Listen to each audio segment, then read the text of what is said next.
傅西周带我去见了一个人，顾岩公司的前财务总监，3个月前被辞退。你是谁？要顾岩死的人。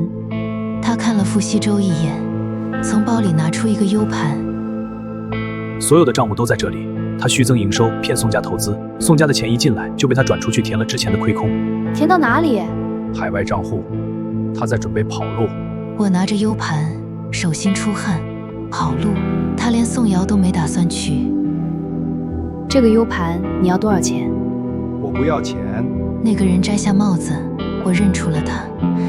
他是3年前机场那个老人身边的年轻人，当时他穿着保安制服，站在老人身后。傅叔找了你3年，我也找了你3年，那1000块钱是我1个月的工资。傅西周拿起 U 盘，证据到手，他跑不掉了。